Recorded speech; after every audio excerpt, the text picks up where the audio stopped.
global, c'est-à-dire qui engage un peu toutes les disciplines. Et je pense qu'on va aussi soulever la question, par exemple, de la bonne gouvernance qui se trouve en bonne position ici. Et quand on va traiter cette question de la bonne gouvernance de façon tout à fait vraiment fouillée, si vous permettez le terme, je pense que ça va poser des problèmes, par exemple, au niveau du financement des bailleurs de fonds. Je vais essayer de répondre brièvement. D'abord, quand vous dites que vous confirmez, donc vous êtes certain que le centre concerne que le Congo, la prétention internationale est à l'heure, bon, évidemment, vous êtes libre d'apprécier. Pourtant, nous, on sait que les études qui sont menées ici, qui sont menées dans le centre, d'autres ne concernent même pas du tout le Congo. Maintenant, je ne sais pas pourquoi vous dites ça.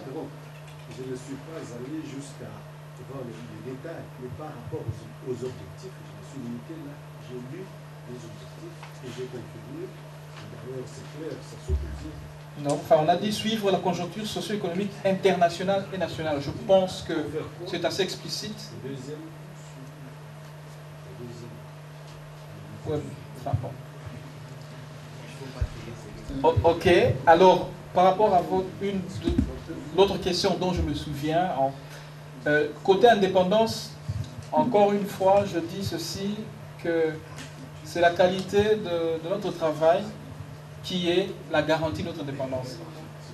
Tout simplement parce que je vois mal, si vous avez élaboré un travail avec des méthodes rigoureuses, je vois mal qui peut venir changer ce que vous avez écrit, puisque avant que ça soit publié, vous savez ce que vous avez écrit. Donc je veux dire, lorsqu'un travail convainc la communauté scientifique, je me demande qui peut vous empêcher de publier ce que vous avez écrit. Je ne vois pas. Alors, c'est clair que ce n'est pas un forum pour des critiques politiques. Donc ça, je crois qu'il faut qu'on se mette... Il y a des journaux pour ça. Si c'est pour venir dire que tel a fait ça, il y a des journaux. Par contre, si vous avez analysé le système de chez nous et vous voulez proposer quelque chose qui peut nous faire avancer dans la gestion, on est d'accord. Donc, du coup, je pense que notre indépendance est assurée. C'est une préoccupation légitime, j'en conviens, mais je dis c'est la qualité de notre travail qui nous permet de jouir d'une certaine immunité, entre guillemets, dans le domaine de la sanction intellectuelle. Ok. Doctorat et mémorand. Pardon? Oui, doctorat et mémorand.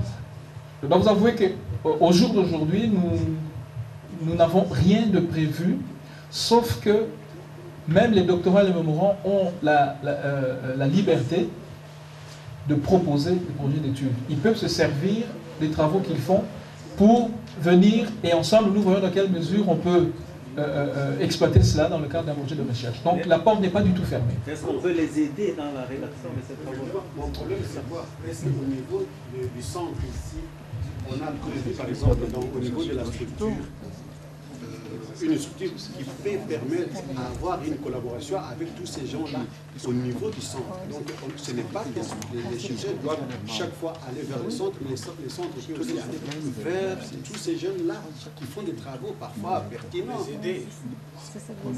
Ok, ce n'est pas l'objectif du centre, d'aider les étudiants à faire leurs travaux.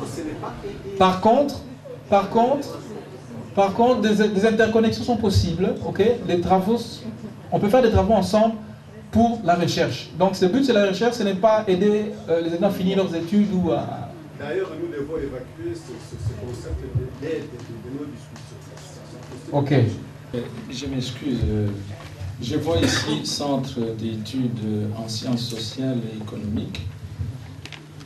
Vous avez dit tout à l'heure que le centre a une vocation interdisciplinaire, mais à partir du moment où on lit ce titre, j'ai l'impression qu'il y a tout un tas de sciences qui s'intéressent au développement, comme les agronomes, qui font d'ailleurs beaucoup d'études concernant le développement de façon pertinente, comme les ingénieurs, qui font aussi beaucoup de choses dans ce domaine-là. Je ne vois pas ce qui concerne les nouvelles technologies, qui sont d'ailleurs à la pointe au niveau de la recherche et du développement actuellement. Alors, je ne sais pas s'il faut peut-être ajouter un élément comme multidisciplinaire ou interdisciplinaire dans votre titre pour pouvoir du moins montrer directement que votre centre n'est pas quelque chose de fermé, mais c'est quelque chose d'ouvert. C'est une suggestion. Alors, concernant la discussion qui a lieu ici et la présentation que vous avez faite, j'ai l'impression qu'il faut quand même un peu faire la distinction fondamentale que l'on fait, du moins dans les universités, dans les centres de recherche qui sont déjà bien reconnus, qu'il faut tenir compte de ce qu'on appelle la recherche fondamentale et la recherche appliquée ou orientée. J'ai l'impression que ce que l'on veut faire ici, c'est une recherche orientée, même si elle peut se servir de recherche fondamentale. Donc il faut peut-être un peu se situer pour qu'on sache exactement ce que l'on veut faire, parce que dans la recherche fondamentale, même si on a fixé des orientations bien déterminées, il arrive qu'on s'intéresse finalement à des choses qu'on n'a même pas prévues au départ. Tout simplement pour l'intérêt scientifique et même pour pouvoir peut-être des sujets qu'on ne voit pas une finalité immédiate, mais pour la science, il y a peut-être un intérêt qui pourra surgir dans 40 ans, 50 ans, et ainsi de suite. Parce que vous savez très bien que lorsque Einstein faisait ses recherches, je me demande si à ce moment-là, il savait comment on allait les appliquer. Et ce n'est pas toute la relativité restreinte peut-être, mais la relativité généralisée, jusqu'à aujourd'hui, on n'en est pas encore là. Donc fermer peut-être la recherche à dire voilà, on fait seulement ceci. Je pense qu'il faut faire la distinction, admettre la distinction qui existe et préciser dans quelle direction vous allez pouvoir continuer. Merci. Nous avons entendu toutes les suggestions, donc on va essayer de peut-être mieux préciser les choses en fonction des remarques. Maintenant, le but reste quand même qu'une recherche qui, en fin de compte, pourrait être utile. Okay? Nous voudrions que les personnes qui veulent investir au Congo puissent s'adresser à des Congolais faisant de la recherche, par exemple, et pour proposer un cadre dans lequel on peut réfléchir et analyser les choses. Ça serait vraiment très intéressant.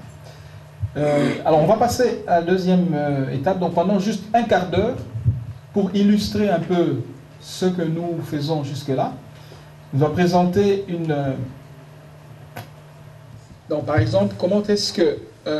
et ça rejoint un peu la dernière question qui a été, ou la dernière remarque qui a été faite. C'est-à-dire, nous faisons des fois une recherche qui se veut fondamentale, mais vous en conviendrez que lorsque le Centre national de recherche scientifique, par exemple, finance des recherches dites fondamentales, elle s'attend à ce que cette recherche fondamentale aboutisse à des choses concrètes. C'est pour ça que moi j'ai un peu du mal à faire une dichotomie très très stricte et dire que ce qui est fondamental reste inutile. La recherche fondamentale fournit des matériaux dont va se servir la recherche dite appliquée. Voilà, ok. Et nous pensions justement que c'est ce que nous devons exprimer. On l'a peut-être mal exprimé, mais on va peut-être mieux faire.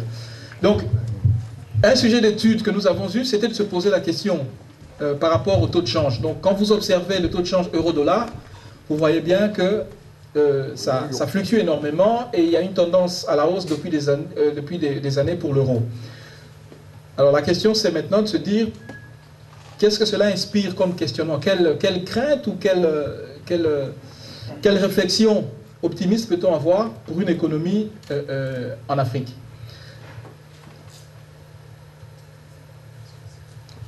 Alors, l'objet de cette étude, par exemple, c'était de se dire que les pays africains, beaucoup de pays de l'Afrique subsaharienne, exportent essentiellement des produits primaires.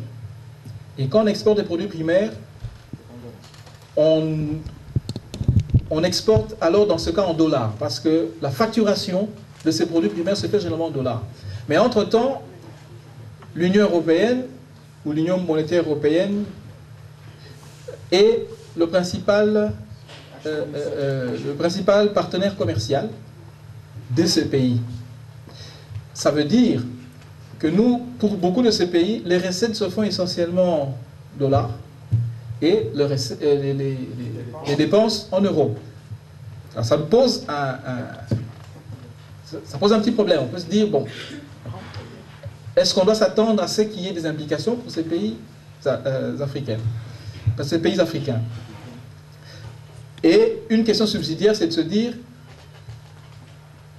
que doit-on préférer, que les États-Unis et l'Union européenne puissent coopérer pour éviter que l'euro fluctue ou pas? Ou bien ça n'a pas d'importance? Voilà la question principale que nous nous sommes posée. Alors l'intérêt du sujet, vous l'avez, est assez aisé, mais je voudrais quand même préciser que sur le plan microéconomique, c'est assez évident. Je crois que tous ceux qui reçoivent des fonds de Kinshasa savent. À un moment donné, ils se posent la question, qu'est-ce qui arrive lorsque les dollars sont transformés en euros, on perd quelque chose. Et celui qui a une entreprise, une firme à faire fonctionner, se pose aussi la question parce que les différences de change jouent sur la rentabilité des entreprises. Donc sur le plan microéconomique, c'est assez évident. Maintenant, le problème, c'est sur le plan macroéconomique. Donc ça, c'est la chose que nous avons voulu mettre en avant comme sujet d'étude. Un autre intérêt du sujet, et là, on quitte la recherche pour la recherche pour passer sur les choses très concrètes qui peuvent servir aux décideurs, c'est que les pays du tiers-monde, les pays en développement, ont bénéficié il y a quelques années de certains mécanismes issus des conventions de Lomé. Et des raisons pour obtenir cette aide, ces mécanismes d'aide, c'était notamment que ces pays subissaient des événements qui ne dépendaient pas de leur politique mise en place. Par exemple, voilà, il y a des chocs extérieurs, des termes des échanges qui se modifiaient, alors que ces pays n'avaient directement aucune influence sur cela. Du coup, cette question de l'euro qui fluctue a un certain intérêt, c'est de se dire, ben, si finalement il s'avère que l'euro-dollar en fluctuant crée des problèmes à ces économies, ben, il y a lieu de mettre le problème sur la table et de dire, nous subissons des effets, des choses que nous ne provoquons pas. Par conséquent, il y a moyen de renégocier d'autres choses. En fait, construire un modèle mathématique qui a essayé de reproduire le fonctionnement d'un monde où on a deux grandes économies et une petite économie. Donc ce schéma montre qu'on a deux grandes économies qui s'influencent mutuellement, alors que la petite économie reçoit des chocs, donc c'est la flèche en gras, puisque l'Union monétaire européenne, enfin nous en principe on dit Union économique et monétaire, mais nous avons choisi de dire Union monétaire européenne pour un public non spécialisé, comme ça on comprend très bien de quoi on parle, va avoir une influence sur le petit pays, parce que le petit pays commerce essentiellement avec ce pays-là. Et du fait que les exportations de ce petit pays sont en dollars, il y a une influence des politiques américaines aussi. Parce que la variation de la valeur du dollar a une influence sur le petit pays. Cette flèche toute fine veut dire qu'il y a des rapports économiques dans l'autre sens aussi, mais que ça n'a pas d'impact sur ce pays-là. Alors on a construit un modèle mathématique, on a essayé de le résoudre et trouver certaines réponses. Et on arrive à certains résultats. Évidemment, on aurait voulu que ces résultats nous disent oui, ça y est, il faut que l'Afrique soit aidée, mais bon, voilà, la recherche c'est aussi se plier à ce qu'on trouve. Et la coopération entre l'Union monétaire et les États-Unis, on a trouvé qu'elle n'est pas toujours favorable. Et elle peut ne pas être avantageuse, notamment si il aurait été mieux que l'euro fluctue pour compenser d'autres chocs. Aussi, à ce moment-là, la variation de l'euro n'est pas nécessairement une mauvaise chose, parce qu'elle peut compenser un autre choc dont on n'est peut-être pas conscient. Mais dans le cadre de ce modèle, donc, on a essayé de mettre en rapport toutes les facettes de l'économie qu'on a pu modéliser. Et donc, la conclusion de cette petite étude, et ça maintenant c'est adressé à des décideurs, c'est de se dire, bon, s'il faut trouver une raison de craindre que l'euro puisse fluctuer, sur le plan macroéconomique, ce n'est pas aussi évident que ça. Donc ça dépend vraiment de beaucoup de choses. Donc voilà au moins une réponse qui existe et qui peut permettre dans la réflexion, en se demandant qu'est-ce que l'on peut faire pour pouvoir en tenir compte. Voilà, donc j'ai voulu éviter tout ce qui est technique, me résumer seulement à ce contenu, pour illustrer la manière dont nous comptons vraiment faire de la recherche, bien sûr compléter, et de dire que nous attendons bien sûr un apport original, chaque fois que c'est possible, une méthodologie et des résultats, mais aussi une formulation qui peut être utile à des décideurs. Et maintenant, on dit aussi, et là ça rejoint un peu ce qui a été dit, une recherche purement fondamentale telle que ça a été défini, est aussi utile parce qu'elle permet que les gens puissent rebondir dessus pour construire autre chose. Voilà, donc ça c'est un peu pour illustrer ce que nous pouvons faire. Et cette étude, donc, elle peut être disponible pour ceux qui la veulent par Internet. On l'a graphiquement, gracieusement, mais les versions papier, évidemment, donc vous aurez des informations sur soit un abonnement, sur soit un achat à un endroit précis où on paye directement. Voilà, donc si vous avez des questions par rapport à cette étude, on peut rapidement répondre, mais sinon je crois qu'on a fait le tour de la question, et merci beaucoup en tout cas pour votre présence, pour vos remarques, vos suggestions. Nous attendons en tout cas, et nous allons suivre le conseil, nous mettre en rapport avec les autres centres de recherche qui existent, et nous positionner comme des personnes qui veulent aider les décideurs, que ce soit les entreprises, que ce soit les décideurs politiques, que ce soit les institutions internationales, pouvoir étudier des questions ensemble et proposer des recommandations. Je vous en prie. Est-ce qu'il ne faudrait pas commencer par faire des recherches en se focalisant sur le Congo? Et si on réussissait des choses magnifiques là, elles serviraient d'exemple, comme on a parlé tout à l'heure de Yangambi, qui a été un exemple dans le monde. Alors, où je ne suis pas, j'ai un petit peu tiqué sur l'intervention de monsieur qui a dit que qu'on manquait d'imagination. Mon mari était professeur d'université au Congo, comme beaucoup s'en souviennent ici. Il n'a jamais trouvé que les Africains manquaient d'imagination. Ils avaient d'autres défauts, c'est pas l'endroit d'en parler, mais l'imagination, ils en avaient. Hein?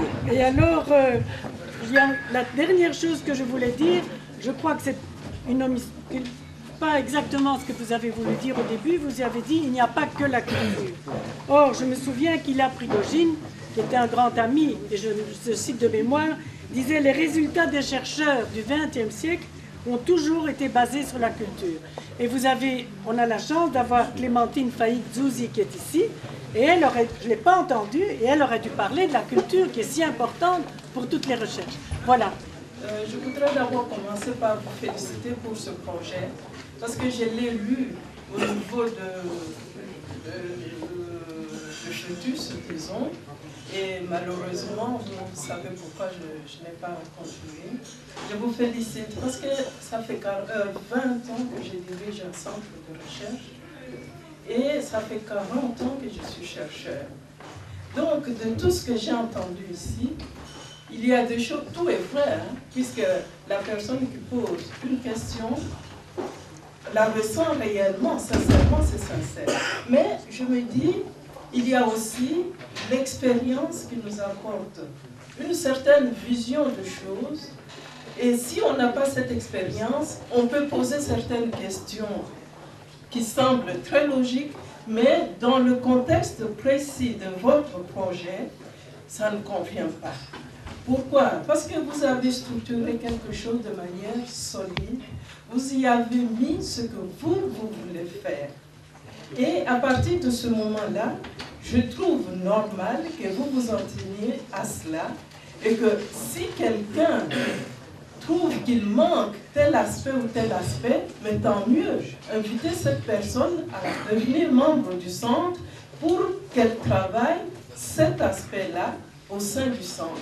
Mais n'allez pas toucher à votre projet, sinon votre centre sera un centre de remaniement des idées, parce que quelqu'un va vous dire, vous manquez de ça, vous n'avez pas pensé à ça, vous allez ajouter, quelqu'un va dire, oh ça c'est pas bien, vous allez l'enlever. Ce n'est pas le but que moi j'ai lu dans le projet que vous m'avez soumis.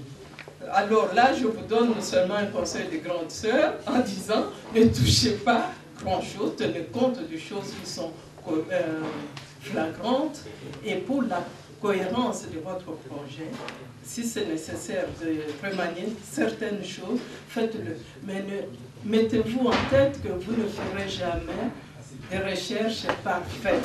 Il y aura toujours des aspects qui vont soit vous échapper parce que ce n'est pas dans votre spécialité et que tout est relié.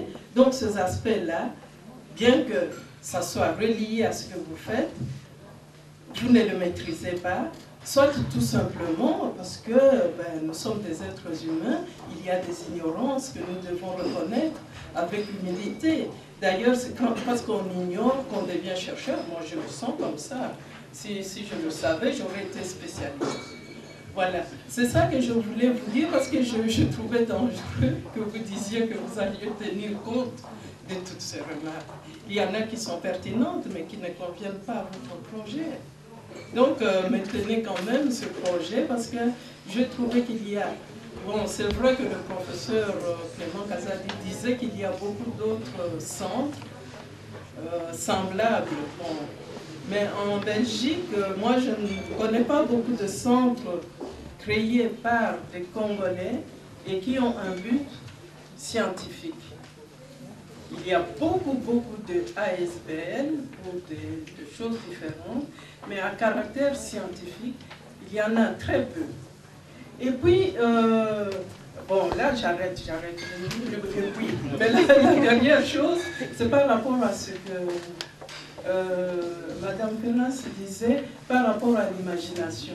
Non, je pense que ce que M. Nyambo a dit est exact sur le plan scientifique. Parce que quand on fait un travail scientifique sur l'Afrique, en Occident, on doit le faire dans un contexte scientifique prédéfini depuis des siècles. C'est-à-dire, vous devez faire référence à des ouvrages des grands maîtres, même s'ils se sont trompés. Hein. Oui, vous devez les citer. Et si vous avez vraiment le malheur de penser autrement, on vous remet. Parce que dans quel contexte un Africain fait des recherches ici? Il n'est pas chercheur de carrière, il est doctorant. Donc, il doit avoir son papier. Il doit répéter ce que le maître a dit. C'est vrai, et ça tue l'imagination, ça je vous assure. Dans le cadre scientifique, il y a peu d'audace chez les Congolais de dire des choses qu'on n'a jamais dites. Donc, c'était une bonne remarque parce que je l'ai observé aussi avec mes étudiants, c'est la bataille. Et je dis, mais osez dire des choses. Vous avez quand même un autre point de vue. Le monde n'est pas perçu de la même manière partout où nous sommes, comme si c'était une globalité déjà définie par une culture donnée. Non, là où on est, on voit d'autres expériences et d'autres manières de vivre, donc d'autres manières de concevoir le monde. On doit nécessairement penser différemment. Et il y a aussi des choses qu'on pense de la même manière, tout simplement parce qu'on est des êtres humains. Donc il faut insister sur l'imagination, surtout sur la libération de l'esprit. Voilà, j'arrête parce que sinon ça va être trop. Alors pour terminer, si vous le permettez, je vais vous inviter à prendre un verre, mais je vais juste demander à nos amis qui sont du centre, comme ça vous savez à qui vous pouvez adresser. Il y a Monsieur Alain Folo, qui est du corps de l'Université catholique de Louvain aussi. On va les récupérer. Oui, vous pouvez laisser ça sur les sièges, on va les prendre sur les sièges. Et puis il y a M. Tungila qui est de l'UCL aussi et de l'Université de Kinshasa, spécialiste en développement. Merci. Il y a M. Rollin Magala qui est spécialiste en sciences de l'environnement, okay, et de ressources naturelles. Okay, merci. Et puis il y a M. Amissi qui est économiste à l'Université catholique de Louvain. Merci. Donc voilà quelques-uns des membres qui ont pu venir. D'autres évidemment qui sont à l'extérieur du pays ne pouvaient pas être là. Et certains se sont excusés. Oui, Yannick aussi évidemment. Enfin. Donc voilà, si vous pensez pouvoir nous aider d'une manière ou d'une autre, ben, nous sommes très ouverts pour quoi que ce soit. Voilà, c'est fini. Je vous invite à prendre un petit verre avant de se séparer.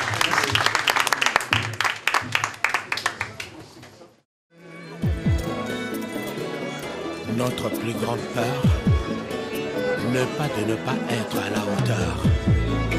Notre plus grande peur est que nous sommes puissants au-delà de tout. À Lagos, Djogo, Abidjan, Accra, Kinshasa, Libreville, tous concernés. Anya kotina bilanga nangalaso, mosusu masango,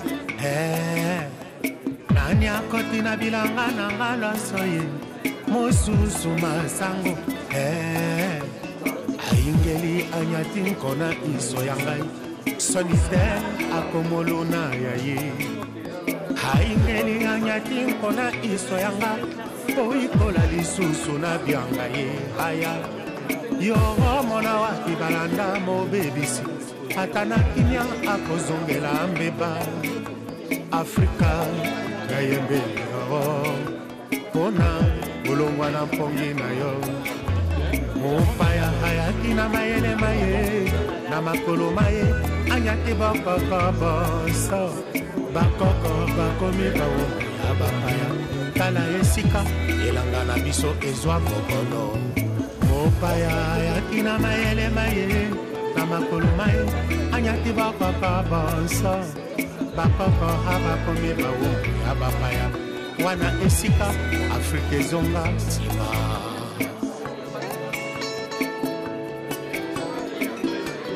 Faites ce qui vous effraie, c'est le meilleur moyen de tuer la peur. L'homme se découvre quand il se mesure devant l'obstacle. Si Dieu est pour nous, qui sera contre nous?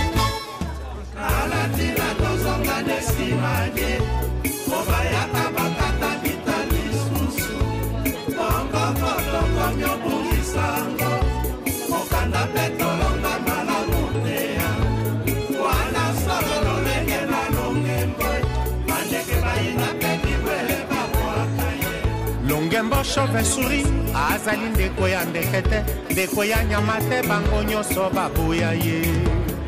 Yango tozongela nde nsima die, po tokomolanda nzela.